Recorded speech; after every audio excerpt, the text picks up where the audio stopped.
présente nos excuses, en tout cas le management de l'institution présente à tous les collègues qui ont dû, dans la précipitation, abandonner des activités importantes pour être présents. Nous leur présentons nos excuses. Et je vous les présente doublement parce que je vais devoir partir. Je vais à Boston ce soir même pour une mission importante. Donc, je ne vais pas pouvoir conduire toute l'ouverture. Mais, en tout état de cause, le premier vice-président et l'ensemble des vice-présidents sont pleinement investis de tout ce qui est utile pour la conduite de nos travaux. Donc, je n'ai aucune inquiétude à ce sujet. Je donnerai tout à l'heure la place à l'honorable Baïdi, qui en plus est un Tcherno, mon Tcherno, pour conduire les travaux. Et je m'excuse surtout auprès du ministère des Relations avec les institutions pour cela. Je suis vraiment désolé. Mais je vais quand même procéder à l'installation des 3 derniers conseillers que je n'ai pas pu installer, à la suite de quoi je laisserai notre premier vice-président conduire les travaux. Merci beaucoup. Merci beaucoup, Monsieur le Président. Avant l'installation des nouveaux conseillers, je m'en vais, avec votre permission, lire le décret portant convocation de la première session ordinaire de l'année 2023 du Conseil économique, social et environnemental. Décret numéro 2023-357 portant convocation de la première session ordinaire de l'année 2023 du Conseil économique, social et environnemental.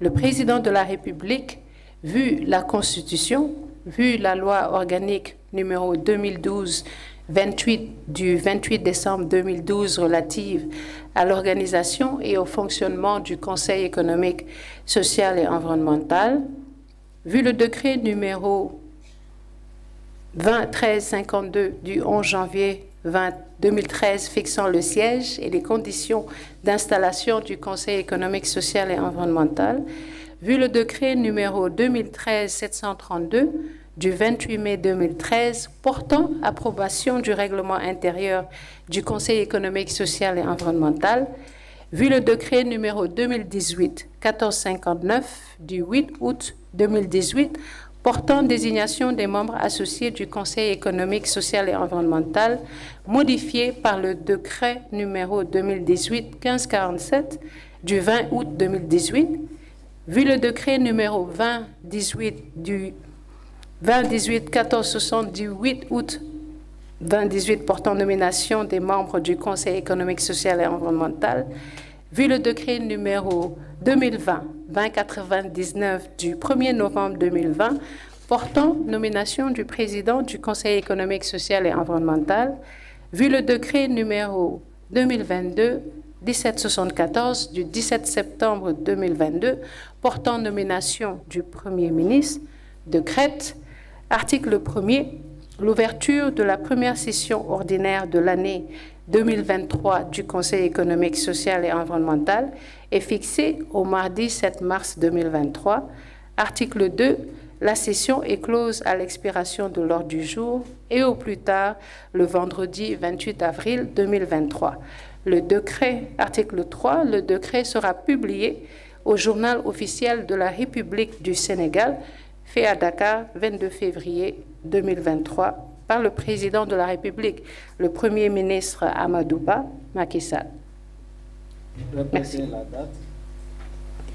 22 février 2023. Alors, merci beaucoup. On va procéder à l'installation des honorables conseillers qui nous rejoignent en les accompagnant de nos prières d'intégrer cette nouvelle station avec l'aide de Dieu et l'accompagnement de tous vos collègues. Qu'Allah vous vienne en aide. Merci beaucoup.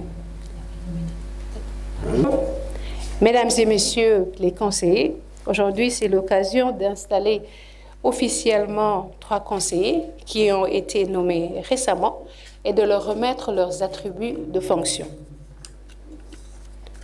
Monsieur le Président, Mesdames et Messieurs les conseillers, par décret numéro 2022-1922 du 20 octobre 2022, le Président de la République, Son Excellence M. Macky Sall, a nommé M. Youssou Diop membre associé de notre institution.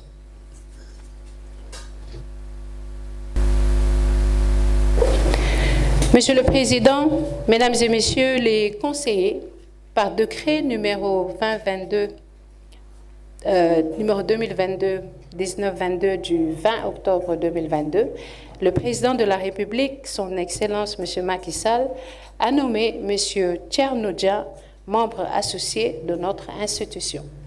Messieurs les conseillers, par décret numéro 2022-1922 du 20 octobre 2022, le Président de la République, Son Excellence M. Macky Sall, a nommé Mme Bator Sall, membre associé de notre institution.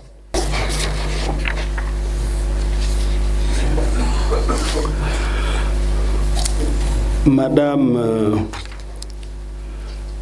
Bator Sall, Messieurs Youssou Diop et Thierno Dieng, nous vous déclarons officiellement installés dans vos nouvelles fonctions, tout en vous adressant nos chaleureuses félicitations, appuyées par nos ardentes prières de réussite de votre mission à cette nouvelle station de responsabilité.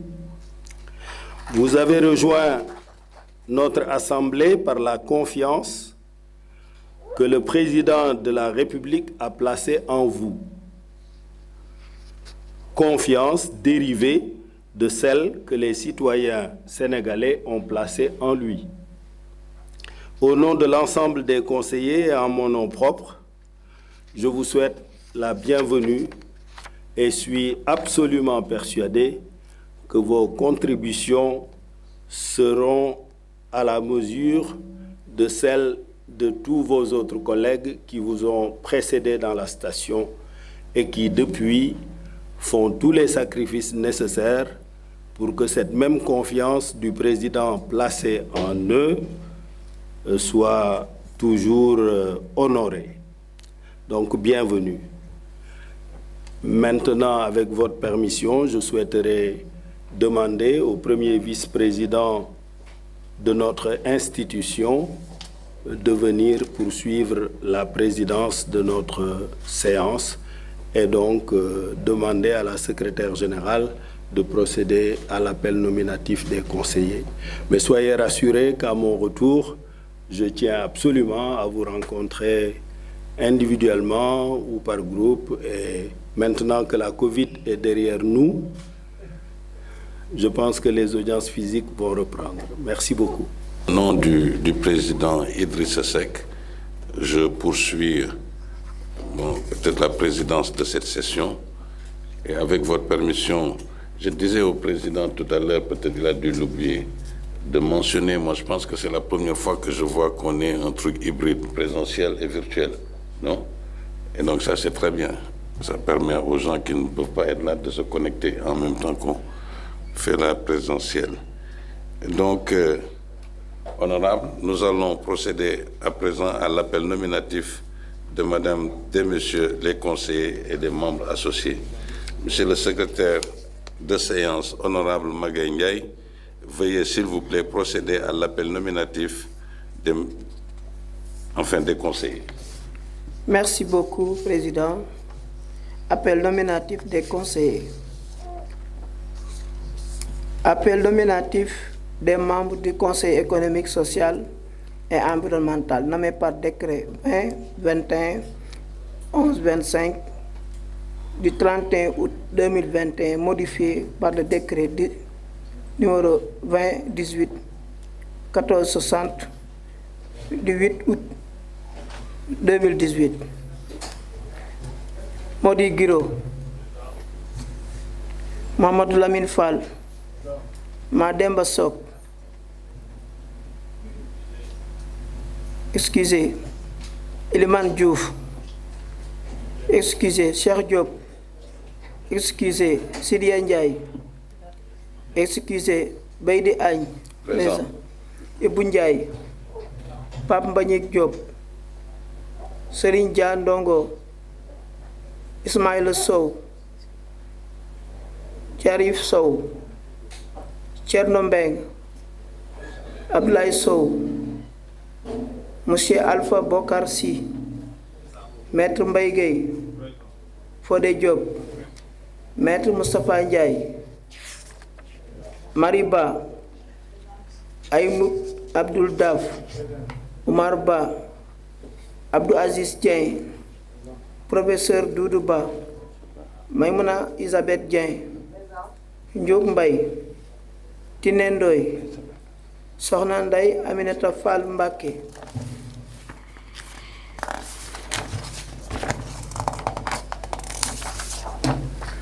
Birahim Seck. Amakodou Diouf. El Hadji Amidou Kane. Imam Cheikh Bamba Sall. Oustaz Aline Sall. Marie Pinto Sen. Ndeye Fatou Sougou. Excusez. Moustapha Amadou Moustapha Diop. Awa Cheikh Mbeng. Mor Gueye. Abdoulaye Timbo. Alassane Timbo du moins. Excusez. Ibrahima Sall. Excusez. Diary Ba. Excusez. Ibrahima Sy. Excusez. Serigne Mboup. Maguette Mbow. El Hadji Alioune Badara Fall.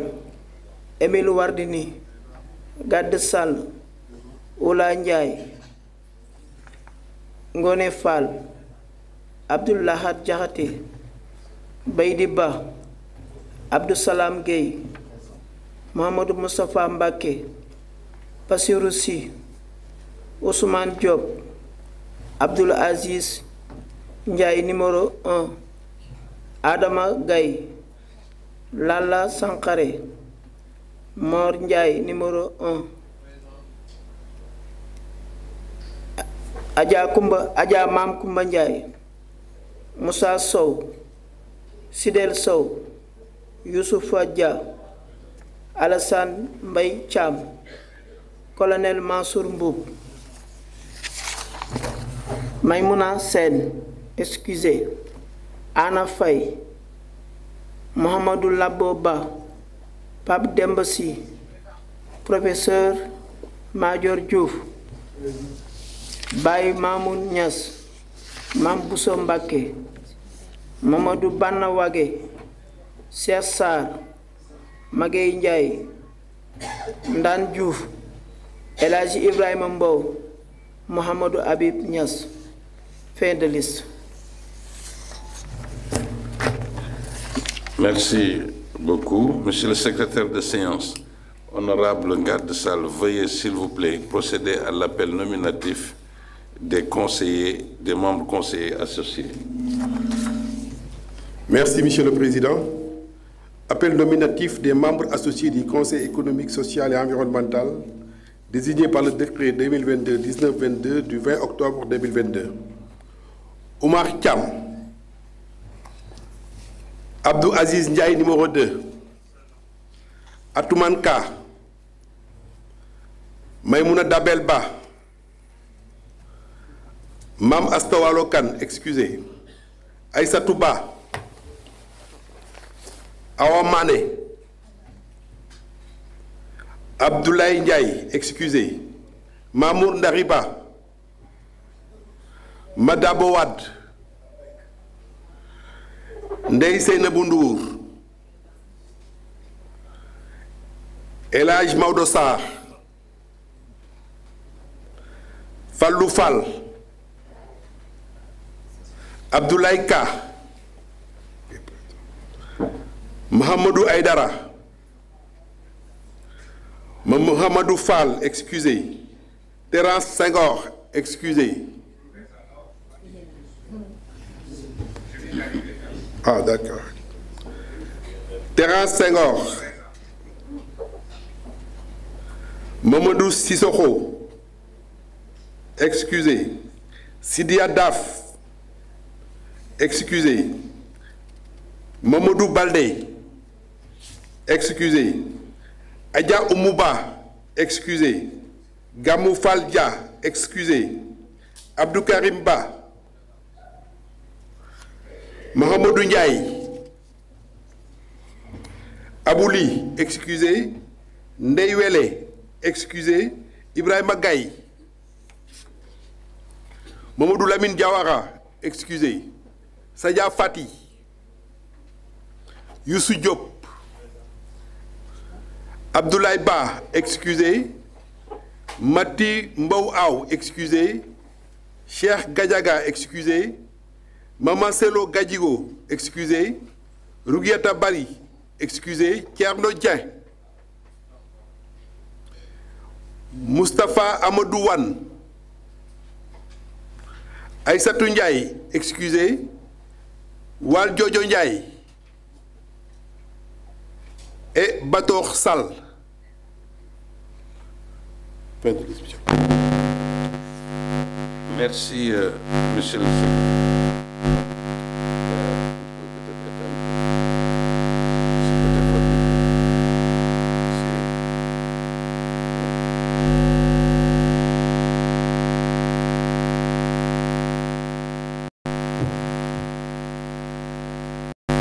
Merci, monsieur le secrétaire de séance. Madame la secrétaire générale, veuillez procéder à la vérification du quorum des conseillers et se excuser. Merci beaucoup.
Merci beaucoup, monsieur le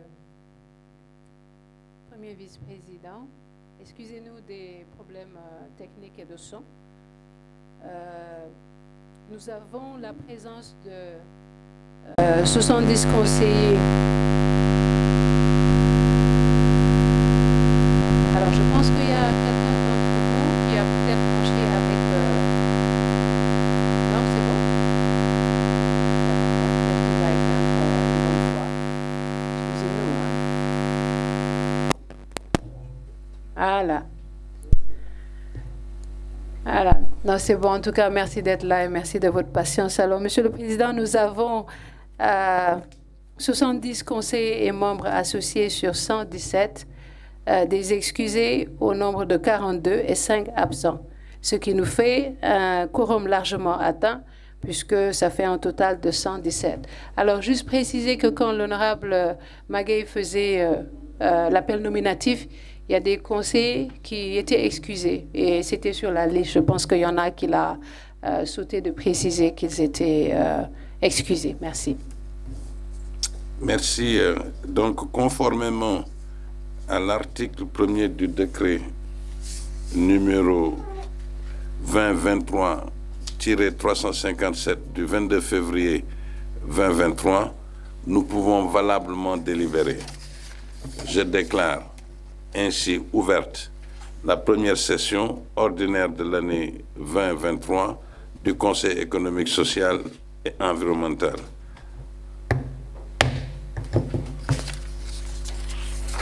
Mesdames et Messieurs les conseillers, le Bureau vous propose pour notre première session ordinaire de l'année l'ordre du jour suivant. Le premier point concerne l'installation de nouveaux conseillers. Ça c'est déjà fait. Le deuxième point porte sur le partage du projet de rapport général de l'année 2022. Le troisième point concerne le renouvellement des bureaux des commissions et des bureaux du Conseil économique, social et environnemental. Le quatrième point porte sur l'adoption du projet de calendrier des travaux de la session ordinaire de l'année 2023. Le cinquième point porte sur l'adoption du projet de calendrier des séances d'audition des commissions et des projets de termes de référence. Avez-vous des observations sur ce projet d'ordre du jour qui vous a été proposé?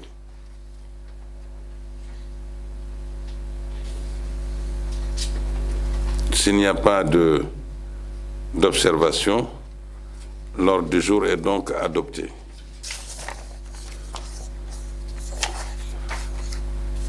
Donc le premier point, ça a été fait.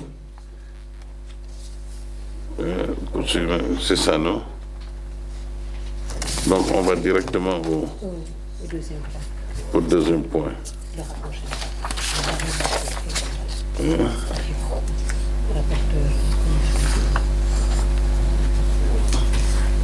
Donc j'invite le rapporteur de la commission spéciale du plan des études générales et de la synthèse, l'honorable Mariba, pour nous faire l'économie du rapport général.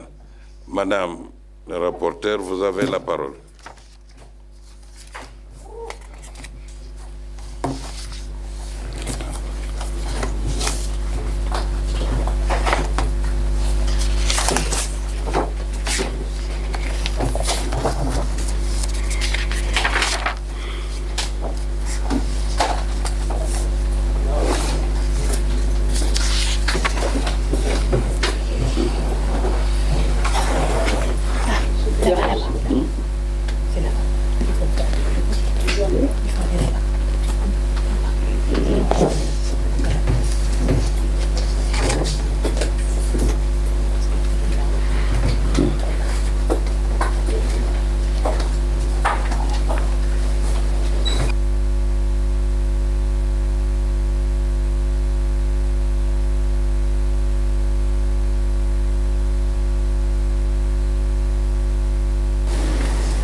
Bonsoir tout le monde. Je offerte pour vous présenter à tous, à toutes, l'année 2022-2023. Lentement, l'année 2021 s'en est allée, laissant derrière elle une planète assez traumatisée par la crise du Covid, bien sûr, mais aussi par le réchauffement climatique, on en a suffisamment parlé, je crois, et puis même l'érosion côtière. Tout cela nous conduit à réfléchir à la situation dont on nous a demandé de parler aujourd'hui, surtout, de réfléchir à la situation économique, financière, sociale de notre pays ou de nos pays respectifs, pour ceux qui ne viennent pas du Sénégal. Le CSE, par la voix de son président, n'a pas manqué de nous demander de dresser une situation économique, financière, sociale environnemental. Ce rapport a été établi conformément à l'article 27 de la loi organique numéro 2012 du 28 décembre 2012, sachant qu'évidemment, il ne se cantonne pas aux aspects que j'ai cités. L'article 27 de la loi organique de 2012 est assez clair là-dessus. Le rapport dont il est question procède à l'analyse des faits marquants de l'année 2022, mais met l'accent sur l'importance des immobilisations de haute portée socio-économique qui ont été jusqu'ici réalisées pour constater que le Sénégal est toujours dans sa trajectoire d'émergence et que cela permet à notre pays de rester résilient face aux chocs exogènes qui constituent la persistance de l'environnement Covid.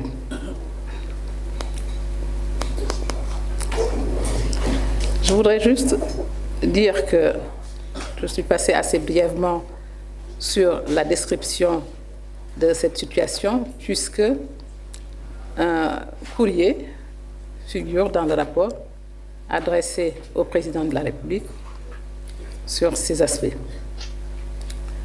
Mais je voudrais insister sur les motifs de satisfaction qui sont mentionnés dans le mot adressé au président de la République et qui portent notamment sur les dispositions adoptées pour une gouvernance pour l'année 2023 et 2024 et suivant.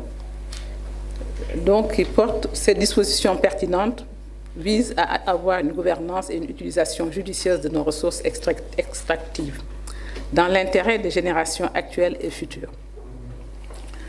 C'est pour, dès à présent, porter l'accent sur ces aspects de la gouvernance que je les ai abordés. Ils sont largement traités, à la fois dans le rapport adressé au président de la République et en même temps dans le rapport. La version intégrale du rapport est mise à votre disposition dans le courrier qui vous a été adressé. Je voudrais juste maintenant, moi, vous présenter le sommaire du rapport et ensuite nous passerons en revue les thèmes principaux de ce rapport. Alors, le rapport comporte 3 parties. La première partie, c'est la situation économique, sociale et environnementale de l'année écoulée. La deuxième partie, excusez-moi, peut-être mon rapport.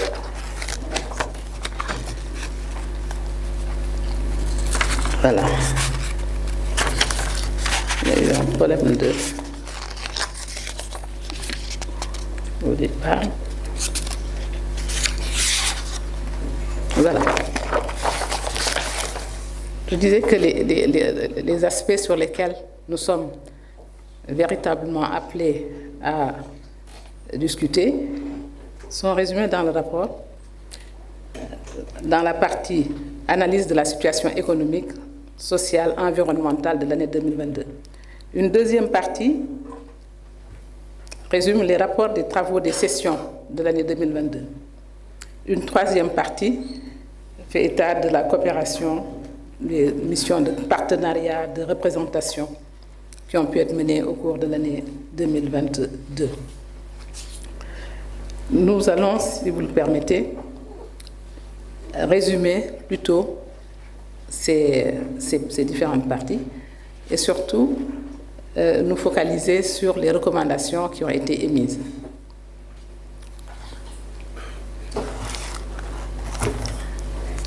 En ce qui concerne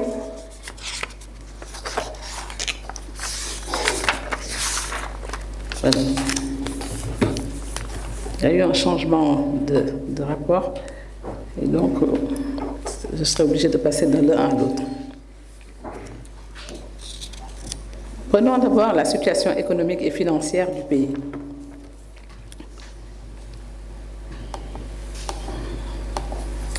Dans tous les pays de notre environnement, nous avons constaté une baisse de la croissance, surtout par rapport à l'exercice 2021.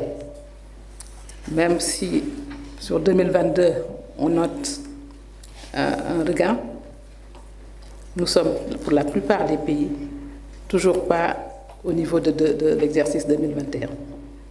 Si on peut donner quelques exemples,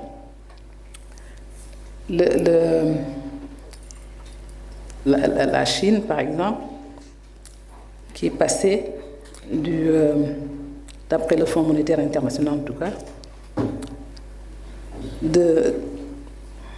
d'une croissance de 3,2% cette année contre 6% en 2021. Donc c'est quand même une baisse, soit un repli de 2,8 points de pourcentage imputable notamment à la révision à la baisse de l'activité économique aux États-Unis, en Chine et en Europe.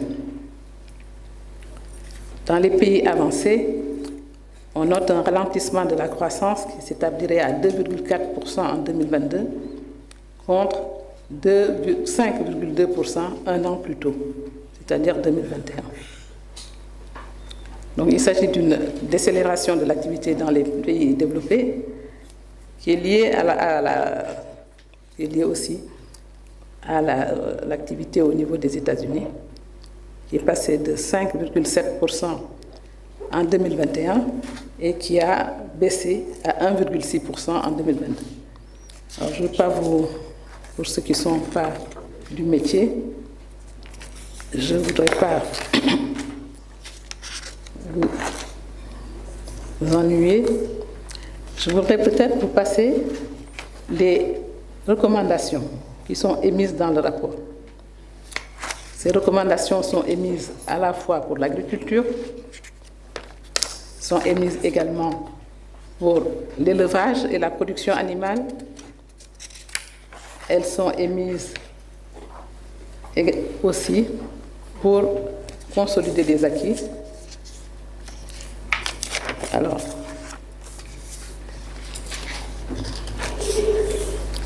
les recommandations notamment concernant l'agriculture et l'élevage, la production animale.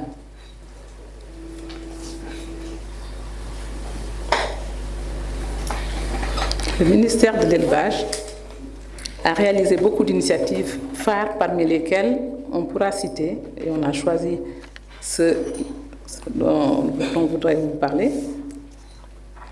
D'abord, l'adoption lors du Conseil des ministres du 28 décembre 2022, tenu à Tambacounda, du projet de code électoral, de code pastoral, excusez-moi. Ensuite, la validation technique de la lettre de politique sectorielle de développement de l'élevage. Ensuite, le démarrage de concert avec l'ANSD du premier recensement national de l'élevage. Le démarrage du premier recensement national de l'élevage, donc avec l'ANSD. La célébration le 29 décembre 2022 à Tambacounda de la 8e édition de la Journée nationale de l'élevage sur le thème de la modernisation et de l'intensification des systèmes d'élevage pour une compétitivité des chaînes et de valeur animale et la souveraineté alimentaire. La mise en place d'une subvention de 30% pour encourager et faciliter l'importation d'animaux au profit d'exploitation laitière. L'organisation à grande échelle de campagnes d'insémination artificielle, 1500 vaches inséminées, avec la mise en place de 10 étapes modèles. La valorisation du lait local, avec 28 centres de collecte déjà fonctionnels, à Kolda, Louga, Saint-Louis, Matam, 4 centres en cours de réhabilitation, Boulogne, Ardo, Sagata, Yang, et 4 phases en cours de construction. Il y a beaucoup d'initiatives ou de réalisations qui ont été faites aussi, pas seulement ce que je viens de citer, mais je pense que le rapport, notamment à partir de ces pages 21, pourra vous renseigner davantage. En ce qui concerne la pêche, l'aquaculture et l'économie maritime, il s'agit là d'un secteur stratégique qui contribue beaucoup à la sécurité alimentaire et nutritionnelle, à la génération de revenus et d'emplois. C'est un secteur qui est très générateur de revenus et d'emplois. Et parmi ces sous-secteurs clés figurent donc permettront de booster la compétitivité de l'économie nationale. Il faut relever toutefois qu'en dépit des efforts notables consentis par le gouvernement du Sénégal, ce sous-secteur, qui polarise 15% de la population active sénégalaise, est confronté à plusieurs difficultés liées, entre autres, à la rareté progressive des ressources halieutiques. Ainsi, selon l'ANSD, sur un an, l'activité de pêche a enregistré un repli de 11,1% au troisième trimestre de 2022, imputable aussi bien à la partie industrielle, moins 8%, qu'artisanale, moins 13,2%.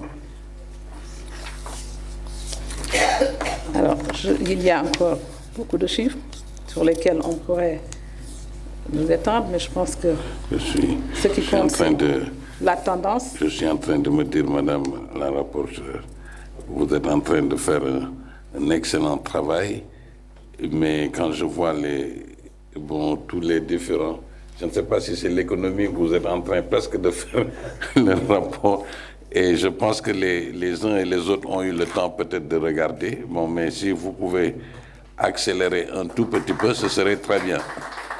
Merci beaucoup. D'accord. Merci. Je crois que ces applaudissements en disent long. Alors, donc, je pense qu'on a passé en revue de la sorte les différents secteurs, que ce soit l'agriculture, que ce soit l'industrie, que ce soit l'artisanat, le secteur informel, et que ce soit les énergies. Et l'idée, effectivement, tourisme, était de créer un espace ou un centre de dialogue entre nous pour voir qu'est-ce qui, dans tout ce qui est proposé, pourrait être retenu et qu'est-ce qui pourrait être abandonné. Alors, je passe donc rapidement sur cette situation dont je viens de parler, et peut-être pour vous parler rapidement, des recommandations permettant peut-être de booster aussi le secteur aérien qui a fait l'objet, qui a été aussi étudié pendant notre mission. En ce qui concerne le secteur aérien, il s'agit quand même d'un secteur relativement important. Il est recommandé de veiller à la mise en œuvre effective des mesures définies dans le plan de redressement Air Sénégal, suite au Conseil présidentiel de septembre 2022. De diligenter l'ensemble des travaux visant à rendre plus performant l'AIBD et atteindre l'objectif de faire du Sénégal un hub aérien au travers des investissements projetés à cet effet. Troisième et dernier point, veiller à la gestion spatiale des zones situées à proximité de l'AIBD pour éviter d'hypothéquer les possibilités d'extension future du dit aéroport et pallier le risque d'implantation d'actifs non compatibles. Accélérer la mise en œuvre du programme de réhabilitation des aéroports régionaux. Alors là, juste pour la petite histoire, quand on parle d'éviter d'hypothéquer les zones autour de l'aéroport, bon, moi, il m'a été donné de constater que ces zones-là font l'objet de commerce, d'une très forte demande et avec des prix très, très élevés par des gens qui n'ont certainement pas l'intention d'en faire des aéroports. Je passe sur le secteur de la santé.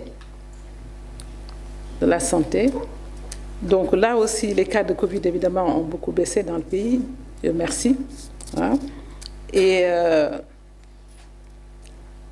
actuellement, les services de santé ont développé des stratégies qui visent essentiellement à renforcer la communication autour de la vaccination, rendre disponibles les vaccins au niveau de toutes les unités de vaccination publiques et privées, promouvoir la vaccination de rappel pour les personnes complètement vaccinées et renforcer la vaccination des personnes vulnérables.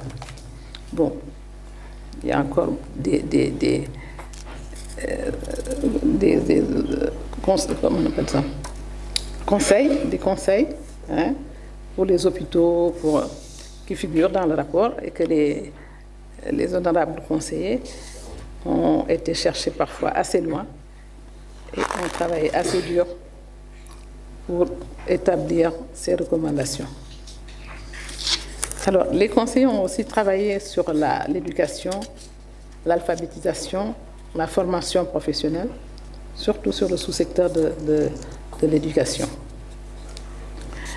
Et donc, sont en mesure de promouvoir l'école du futur souhaitée par le chef de l'État, avec des recommandations qui sont les suivantes. Préserver un dialogue social permanent avec la communauté éducative pour asseoir un climat scolaire apaisé, garantissant durant toute l'année, en tout cas la période 2022-2023, la continuité des enseignements-apprentissages. Accentuer l'informatisation des établissements scolaires avec l'avènement du numérique à l'école. Procéder au règlement définitif des revendications des enseignants de l'enseignement physique et sportif. Engager avec les collectivités territoriales un vaste programme de reconstruction et de réhabilitation des écoles qui devra intégrer l'amélioration de leur cadre de vie avec pour objectif la réadaptation de l'architecture de nos écoles, collèges et autres. Alors, je vais quand même maintenant, bon, je parle des Dara et je m'arrête là. Oui. Les écoles coraniques ou Dara constituent un pan important de notre système éducatif et c'est pour ça que le gouvernement, dans son objectif de promouvoir la modernisation des Dara, a engagé en 2022 4 actions majeures. Premièrement, la finalisation de la cartographie nationale des Dara par un recensement exhaustif, une immatriculation administrative des établissements, des apprenants et de leurs maîtres. La poursuite des investissements pour la construction et l'équipement des Dara, publics aux normes, des maîtres aux normes, en intégrant aux besoins des internats et des cantines scolaires. Il y en a qui ont commencé à le faire, qui n'ont pas vraiment attendu, ainsi que le soutien à la réhabilitation et à l'amélioration du cadre de vie des Dara traditionnels installés sur le territoire national. Bon. À la suite de la rencontre entre le chef de l'État et la communauté des Dara en novembre 2022, les décisions suivantes ont été prises. Premièrement, l'institutionnalisation du Grand Prix international du président de la République pour le récital du Coran, une journée nationale des Dara chaque 28 novembre. Est-ce qu'il y en a qui sont déjà inscrits pour la journée du 28 novembre? Bon. Donc, pas encore. Je voulais savoir s'il y avait des gens qui étaient informés de ces initiatives. La finalisation avec toutes les parties prenantes d'un programme d'appui aux Dara et aux diplômés de l'enseignement arabe en relation avec le bureau d'assistance aux Dara et aux diplômés de l'enseignement arabe rattachés à la présidence. Et donc, après avoir salué ces importantes décisions qui permettront aux Dara de s'adapter aux réalités de leur temps en gardant leur vocation traditionnelle d'éducation et de formation, le CSE recommande au gouvernement de prendre toutes les mesures idoines pour leur concrétisation. Il serait également nécessaire de mettre en œuvre d'autres diligences comme le projet d'appui à la modernisation des Dara. Voilà, l'enseignement supérieur, je pense que pour la plupart d'entre nous, si nous se connaissons bien, soit comme élèves, soit comme payeurs. Donc, je pense que c'est pas la peine de s'y arrêter. Je voudrais juste quand même, en passant, parler du sous-secteur de l'environnement, de l'assainissement des eaux usées. L'analyse du rapport de présentation du projet du budget 2023 du ministère de l'eau et de l'assainissement laisse apparaître que pour le sous-secteur de l'assainissement, le taux d'accès global est de 73% en milieu urbain et 60% en milieu rural. Spécifiquement aux eaux usées, beaucoup d'investissements structurants ont été réalisés en 2022 aux fins d'améliorer le cadre de vie des populations. Voilà, je pense qu'il y a encore évidemment beaucoup de recommandations qui sont à la disposition des honorables conseillères et conseillers dans le rapport, y compris les recommandations. Nous avons été pris aujourd'hui par des problèmes administratifs et donc nous n'avons pas pu nous atteler à l'ensemble des tâches et analyses que nous avions souhaitées. Oui. Bonjour. Merci. Voilà. Oui. Bien sûr, non, Oui, pas de problème. Merci. Oh là là. Merci. Merci. Bon. Merci, Madame la rapporteure. Honorable. Voilà. Bon, après, il y a pour l'agriculture, il y a une succession de... Je pense que je peux vous faire peut-être l'économie. Oui. C'est des tableaux.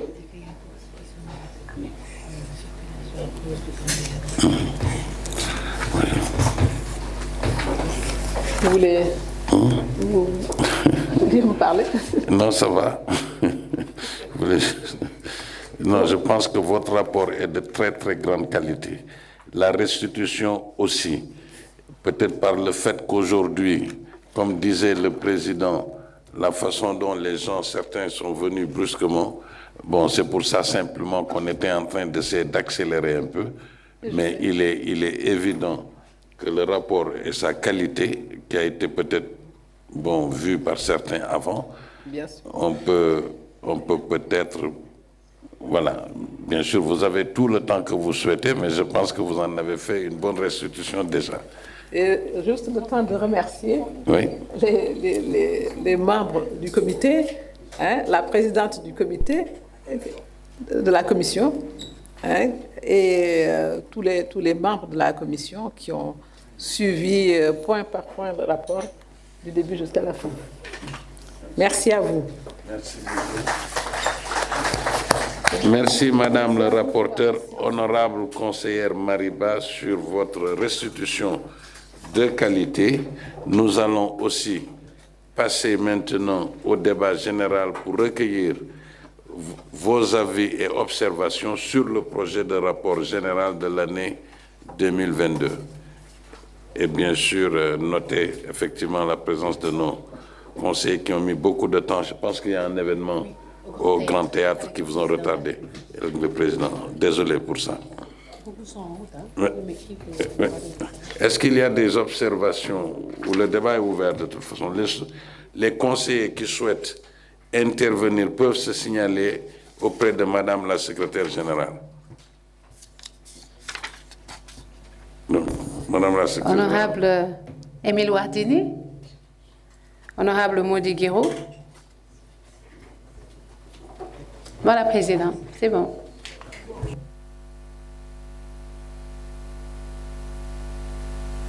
Honorable Émile Wardini. Merci.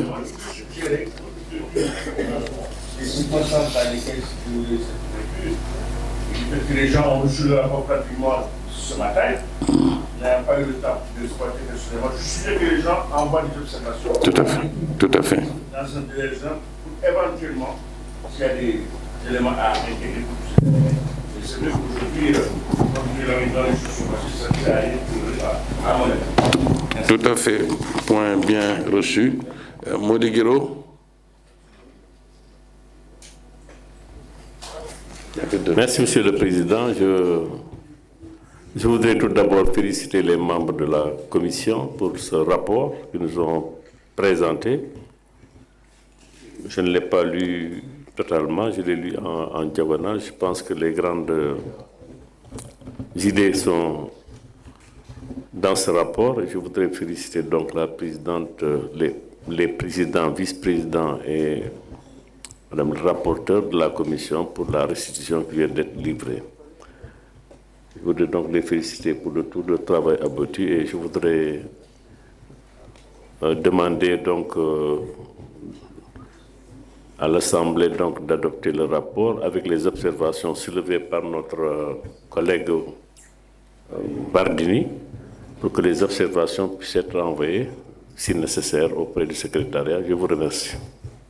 Merci beaucoup. Il y avait ces deux inscrits, donc Madame, Monsieur les membres du bureau, Madame, Monsieur les honorables conseillers, Madame la secrétaire générale, Monsieur le directeur de cabinet du ministre du Travail, du dialogue social, des organisations professionnelles et des relations avec les institutions, Madame, Monsieur de l'administration du Conseil économique, social et environnemental. Nous venons d'entendre les deux intervenants par rapport au point de l'ordre du jour. Je pense que le point de Émile Vardini est reçu. S'il y a des conseillers dans une période dans la semaine qui souhaiteraient apporter des observations, qu'ils puissent l'envoyer. Donc, tout en remerciant toute la commission de la qualité du rapport, nous allons passer à l'adoption du projet de rapport général de l'année 2022. Qui vote pour son adoption sous réserve de la prise en charge des observations à venir dans la semaine, comme on dit, ou dans les 48 heures.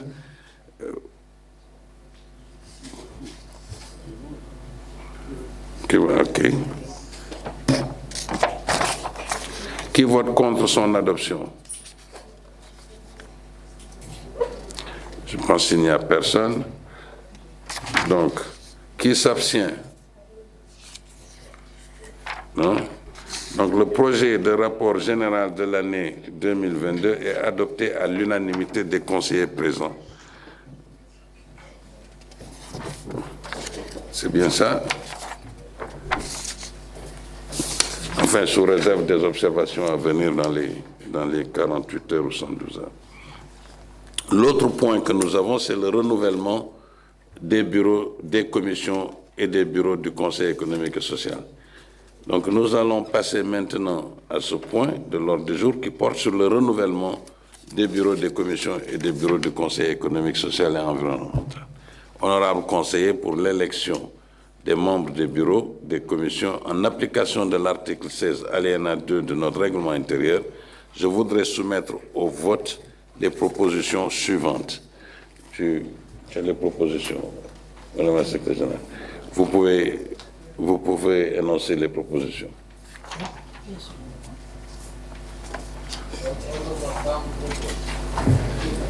Merci beaucoup, Monsieur le Président. Vous pouvez voter sur les propositions. Oui. Pour la Commission de l'économie, des finances, du commerce et de la conjoncture, le président serait M. Pape Mbagnick Diop, le vice-président M. Ibou Ndiaye et le rapporteur M. Émile Wardini.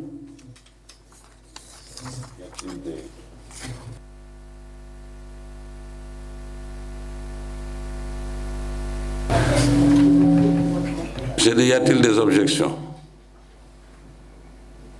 OK, s'il n'y en a pas, poursuis en ces termes. Oui. Pour la Commission du développement rural, la proposition est que le président serait M. Ndan Diouf, le vice-président, le professeur Madior Diouf, et le rapporteur, M. El Hadj Alioune Badara Fall. Y a-t-il des objections?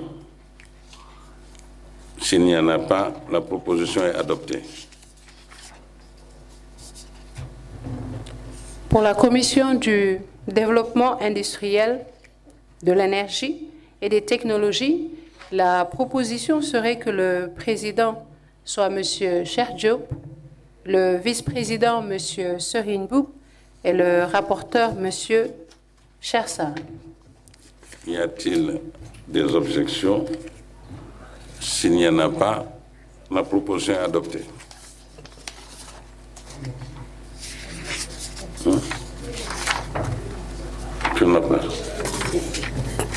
Pour la Commission de la Santé et des Affaires sociales, la proposition est que le président soit M. Madame Bassok, le vice-président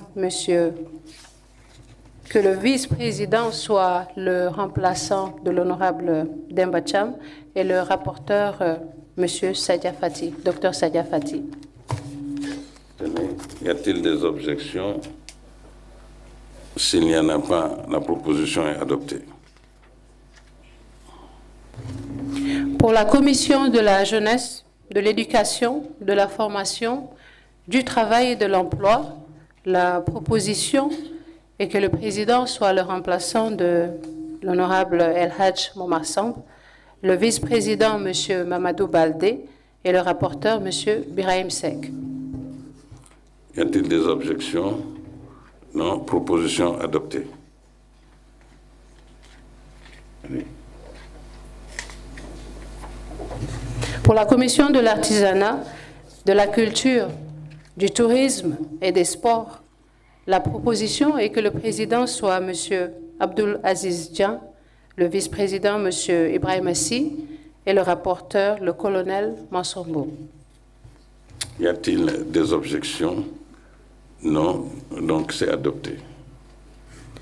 Pour la Commission du développement territorial et local, la proposition est que le président serait M. Mamour Ndariba, le vice-président M.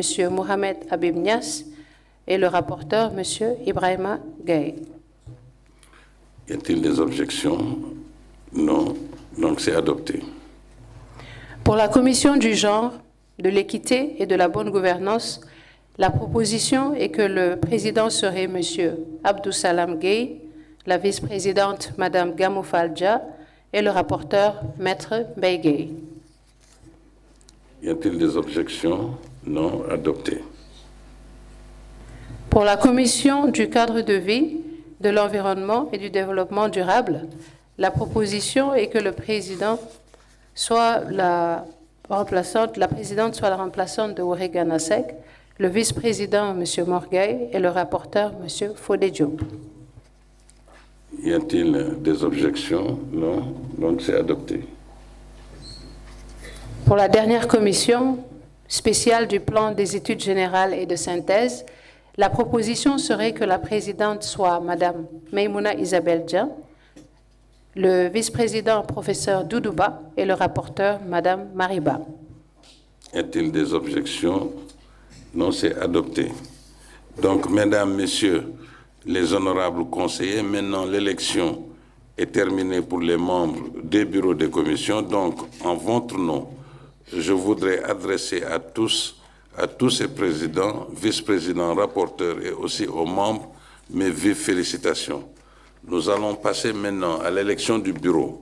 Honorables conseillers, pour l'élection des membres du bureau des commissions en application de l'article 7, alinéa 2 de notre règlement intérieur, je voudrais soumettre au vote les propositions suivantes. Pour le bureau, le premier vice-président, la proposition est M. Beidi Agne. Le deuxième vice-président serait M. Modi Guiro. Le troisième vice-président, Maître Amadou Moustapha Ndiaye.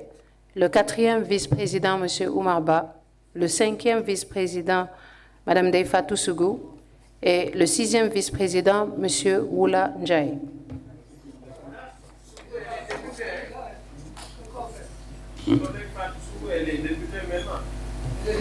Alors, juste pour partager avec vous qu'elle n'a pas encore été installée à l'Assemblée.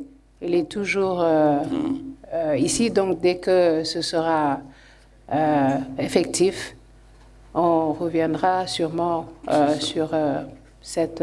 C'est ça. Voilà. D'accord. Donc, pour ce qui concerne les secrétaires élus, les propositions seraient que le premier secrétaire élu soit professeur Ibrahim Mbo, la deuxième secrétaire élue, Mme Adja Koumbanjaï, la troisième secrétaire élue, quatrième secrétaire élue, Mme Djouk Mbaye, cinquième secrétaire élu, M. Gadzal, et sixième secrétaire élu, M. Magaye Ndiaye.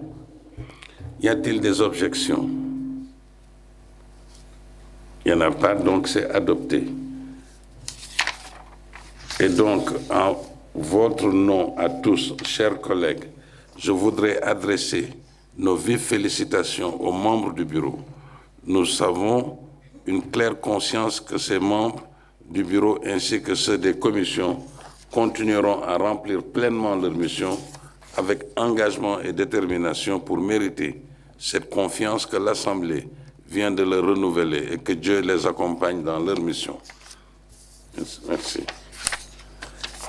Donc, notre quatrième point de l'ordre, adoption du projet de calendrier des travaux de la première session ordinaire. C'est l'autre point que nous avons à examiner. Nous allons passer à ce point de l'ordre du jour. Madame la secrétaire générale, veuillez nous faire l'économie du projet de calendrier de la première session ordinaire de l'année 2023. Merci beaucoup, Monsieur le Président. Nous avons eu une réunion du bureau suivie de celle de la conférence des présidents le mercredi 15 février. L'ouverture des travaux aujourd'hui avec l'ordre du jour qui a été partagé avec les honorables conseillers. La réunion de cadrage, Inch'Allah, après-demain, le 9 mars, par rapport à la stabilisation des listes et méthodologies. Travaux de commission qui vont se dérouler du lundi 13 mars au vendredi 24 mars. Une autre réunion du bureau suivie de celle de la conférence des présidents.